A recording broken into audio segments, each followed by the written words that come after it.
Viva Voz, com Vera Magalhães.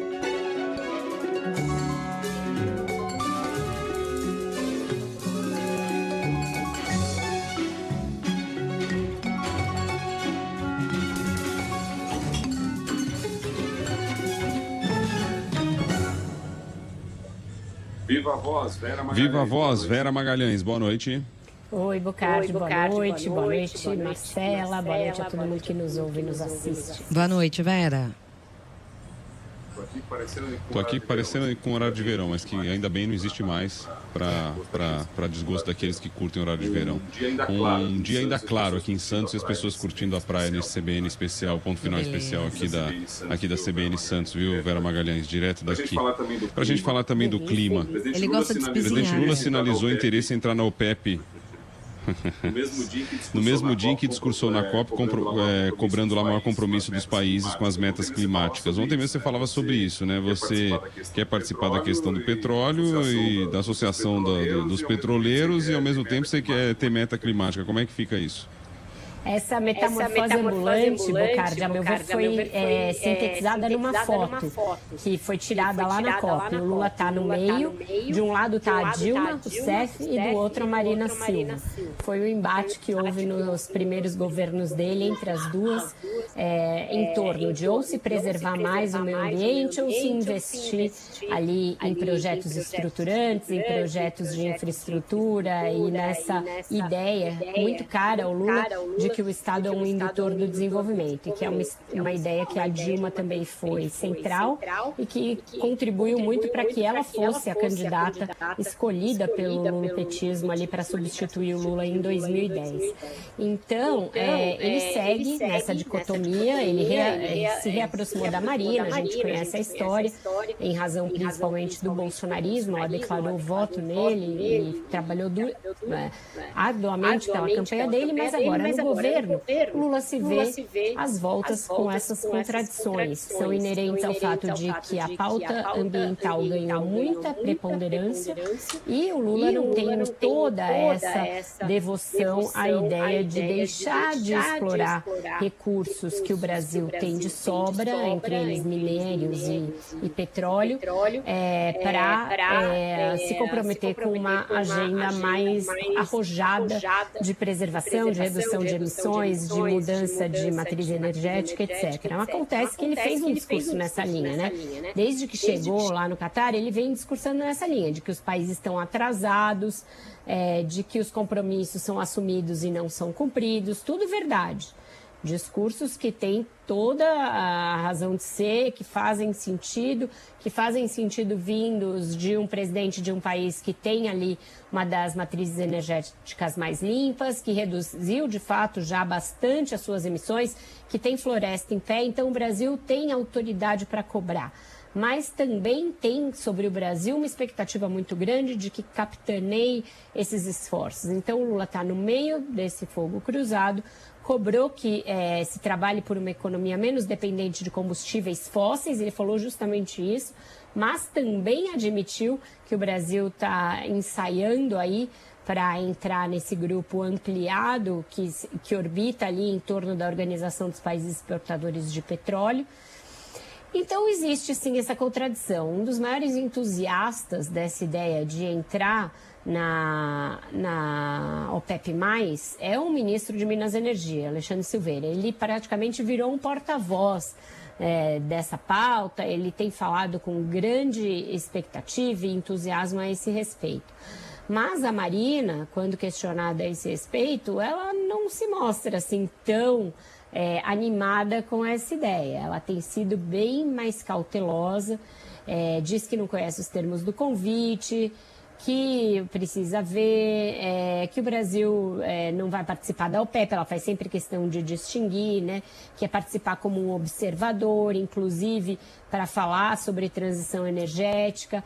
Ela está muito na pegada de que o Brasil pode ter uma matriz energética 100% limpa, então querendo tirar da frente a ideia do petróleo, mas não é tão simples. Então existe uma contradição muito grande, sim, entre algumas práticas que ainda vigoram no governo, algumas coisas que vêm sendo aprovadas no Congresso brasileiro e esse discurso que o Lula adora falar em organismos internacionais, em fóruns internacionais de preservação ambiental. Vera, a gente sabe que a ministra do Meio Ambiente, Marina Silva, tem um peso internacional, né? Ela foi eleita uma das personalidades mais influentes do mundo pelo Financial Times, tem um prestígio enorme, mas será que esse carisma, esse prestígio de Marina Silva se mantém aqui no ambiente interno, principalmente no governo? Ela vai continuar nesses impasses com o governo? Marcela, me preocupa um pouco que a ministra Marina Silva vire uma espécie de um avatar, sabe? Com o qual o Lula desfila ali, de braços dados e sorridente, nesses fóruns internacionais, justamente graças a esse prestígio inequívoco que ela tem e que ela conquistou por méritos e por trabalho de uma vida, e não só por palestrinha ou por TED Talk, nada disso. É um trabalho orgânico, um trabalho responsável, um trabalho de quem já foi muito impopular defendendo o que ela defende. Essas pautas viraram populares agora. Antes ela era chamada de xiita, de ecochata, Marina fala marinês, e as pautas que ela sempre defendeu viraram pautas mainstream. Então é alguém que tem uma história de vida com essa pauta e que nunca entrou em contradição em relação a ela. Já o presidente, não, ele vem de uma outra cabeça, uma cabeça que se forjou ali no sindicalismo, na indústria, uma cabeça voltada ali para a CLT, para o Brasil grande que depende da Petrobras, que depende de grandes investimentos. Então eles têm cabeças diferentes. Não adianta exibir a Marina para fazer bonito nos salões internacionais e aqui ficar submetendo a ministra a várias derrotas. Quando eles voltarem, tem já uma agenda complicada para lidar. Por quê? Porque tem ali uma série de coisas esperando no Congresso, inclusive as indicações do Flávio Dino e do Paulo Monet, e o presidente da Comissão de Constituição e Justiça do Senado, o senador Davi Alcolumbre, é um dos maiores defensores da exploração de petróleo ali na margem equatorial, na foz do Rio Amazonas, no estado dele, no Amapá. E ele mais ou menos está condicionando andar rápido com a indicação do Dino a que tirem-se as travas para essa exploração de petróleo nessa região. Então é um embate que a Marina já está sendo fustigada, tem vários adversários poderosos dentro do governo para essa agenda, no Congresso também. E quando a gente voltar, provavelmente isso vai voltar também à pauta, porque tem aí uma pressão grande para que a Petrobras inicie os estudos nessa região. Então vamos ver se o prestígio dela como uma das 25 mulheres mais influentes do mundo, como elegeu o Financial Times, vai ser de valia para que ela se cacife também nessas brigas internas, ou se ela vai continuar perdendo, como perdia no governo, no primeiro mandato do Lula. Acompanharemos. Olha, mudando de assunto, a Câmara aprovou a toque de caixa uma lei que flexibiliza a transparência, a necessidade de licitação para as compras públicas. É mais um daqueles casos aí de calada da noite para aprovar esses projetos questionáveis? Bastante, Bocardi. É um projeto que já tinha passado no Senado, também sem muito alarde, e que agora passa na Câmara.